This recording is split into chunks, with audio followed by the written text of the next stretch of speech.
اب عورت کے ذمے جو مرد کے حقوق ہیں اس ایک جملے سے سمجھنا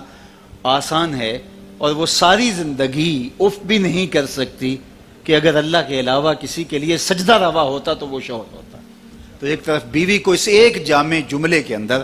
کس قدر حضور نے اس کے حقوق بیان فرما دیے شوہر کے، اس کے ذمے جو ہیں، اور دوسری طرف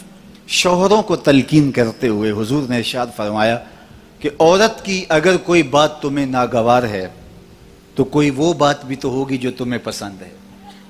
تو تم اس پسند کو دیکھ کر کے اس کی ناگوار بات کو جو ہے وہ ترک کر دو اور اس سے اعراض کرو۔ اور میں کہتا ہوں جب نکاح کی بندھن میں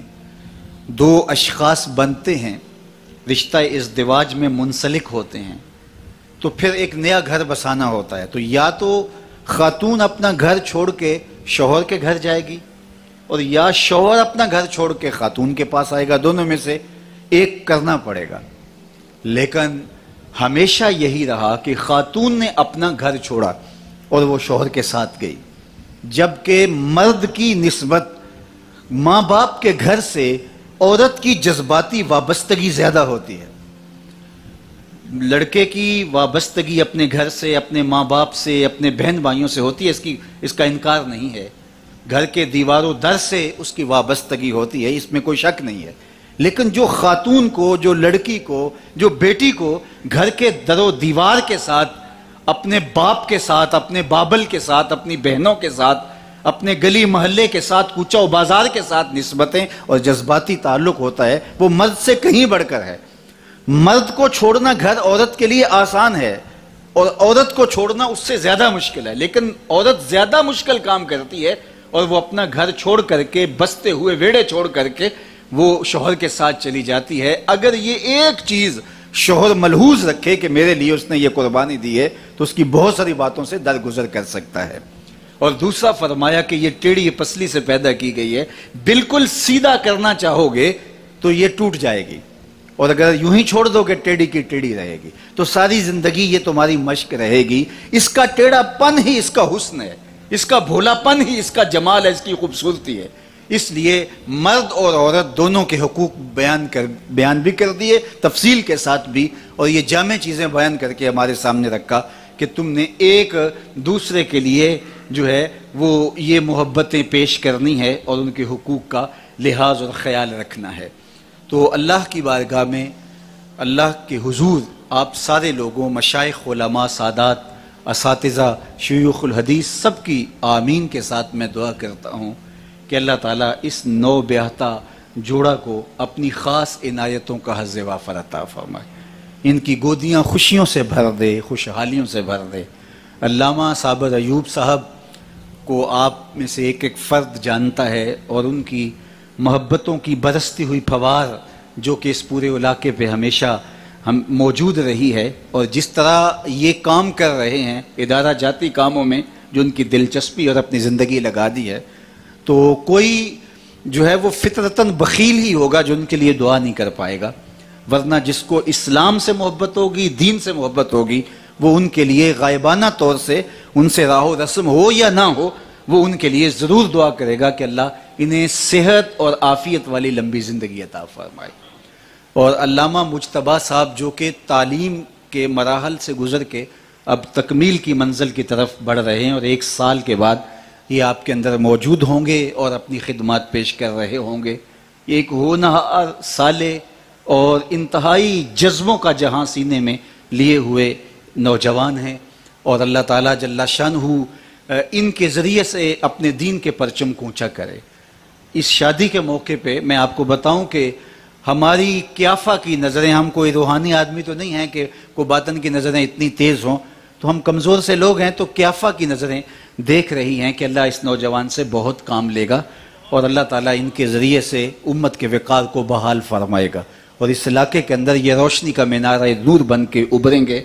اور ایک طرف شادی ہو رہی ہے اور دوسری طرف المصطفیٰ اسلامک سینٹر کا سنگ بنیاد رکھا جا رہا ہے،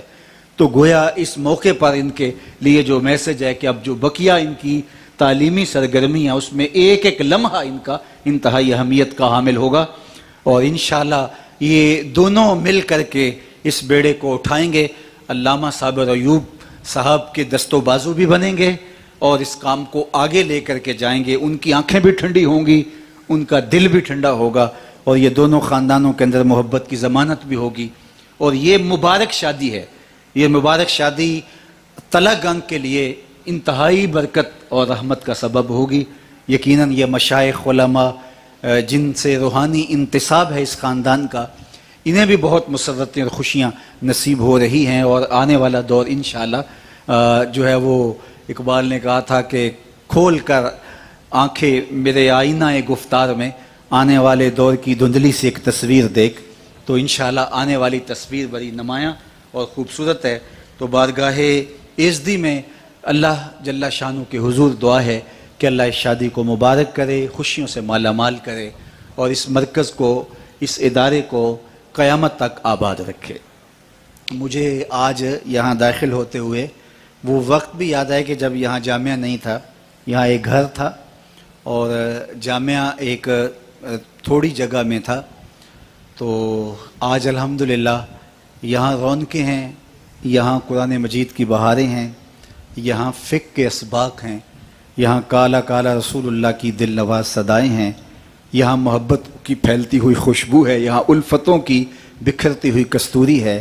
یہاں جو ہے وہ عقیدتوں کے کھلے ہوئے گلاب ہیں, یہاں ایک مہکار ہے اور ایک مستقبل کی منصوبہ بندی کے لیے ولولہ تازہ ہے جو سینوں کو آباد کیے ہوئے ہے. انشاءاللہ یہی چراغ جلیں گے تو روشنی ہوگی. میں آپ سب لوگوں سے یہ گزارش کروں گا کہ یہ جو مرکز تعمیر شدہ ہیں اور اب یہ مرکز تعمیر ہونے جا رہا ہے, آپ پوری طرح سے اس کے ساتھ کھڑے ہو جائیں. آپ اپنی دعاؤں کے ساتھ, مالی تعاون کے ساتھ, نیک جذبات کے ساتھ. میں تو یہ کہا کرتا ہوں کہ جو ان اداروں کو سڑک سے گزرتے ہوئے محبت کی نظر سے بھی دیکھتا ہے, میرا مالک اسے بھی جو ہے وہ محروم نہیں رکھے گا. حضرت شیخ احمد مجدد الفسانی علیہ رحمہ فرماتے ہیں کہ اپنے دور کی بات کرتے ہیں, فرماتے ہیں کہ اس دور میں دین کے لیے ایک دانگ پیش کرنا, ایک ٹگا پیش کرنا, باقی مدات میں لاکھوں روپے خرچ کرنے سے زیادہ افضل اور اشرف ہے.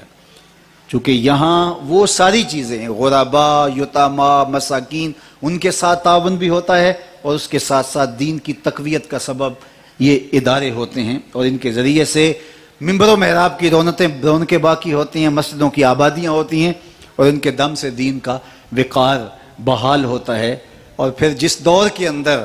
عصری جامعات کے لیے تو حکومتی فنڈ بھی ہوں اور بین الاقوامی فنڈنگ بھی ان کے لیے کی جا رہی ہو, اور اداروں پر سختی سے سختی ہی ہو جا رہی ہو,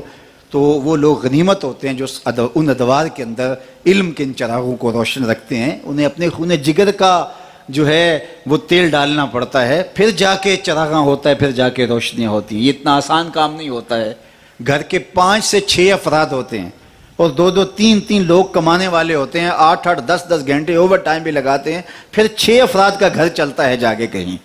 اور جہاں 500 400 200 1000 طلباء ہوں اور صبح سے اخراجات شروع ہو جاتے ہیں اور رات گئے تک جاری ہوں, تو اب وہاں کیا ہم چھوڑ دیں گے کہ ٹھیک ہے تھوڑی سی گنجائش ہوگی تو کر دیا, ورنہ ہم نے اس کو ذمہ داری نہ لی اپنے ذمہ. تو اگر ہم اس طرح کریں گے تو پھر کبھی بھی جو ہے وہ اداروں کی حوصلہ افزائی نہیں ہو پائے گی. تو میں آپ سے یہ بھی گزارش کروں گا کہ ان اداروں کے ساتھ عملی طور پہ کھڑے بھی ہوں, دعائیں بھی دیں, اور انشاءاللہ یہ اتنا اچھا رزلٹ دیں گے اور دے بھی رہے ہیں کہ جو آپ اپنی آنکھوں کے دیکھیں گے. اللہ تعالیٰ جل شانہ اپنی خاص کرم نوازیوں اور رحمتوں سے ہم سب کو مالا مال فرمائے. میرے اور آپ کے آقا و مولا نے تو یہ فرمایا تھا کہ صبح اس حالت میں کر کے تو عالم ہو, اور اگر یہ نہیں ہے تو اس حالت میں تیری صبح ہونی چاہیے کہ تو علم سیکھنے والا ہو, اور اگر یہ تیری پوزیشن بھی نہیں ہے تو علماء کے پاس بیٹھنے والا بن جا. اور کہا اگر یہ بھی نہیں کر سکتا تو علماء کے ساتھ محبت کرنے والا بن جا. اور پھر فرمایا 5واں نہ بننا, ہلاک ہو جائے گا. تو 5واں تو کسی صورت میں ہمیں نہیں بننا چاہیے. ممکن ہو تو خود عالم بن کے نور علم پھیلائیں, اور اگر یہ نہیں ہے تو طالب علم بن جائیں, اور اگر یہ بھی ممکن نہیں ہے تو پھر علماء کی صحبت میں چند لمحے بیٹھنا اپنے لیے سعادت سمجھیں. علماء کی صحبت اکسیر ہے, حضرت شیخ احمد فرماتے ہیں کبریت احمر کا درجہ رکھتی ہے، سرخ گندک کی طرح جو ہے وہ یہ نافع ہے۔ اور آخری بات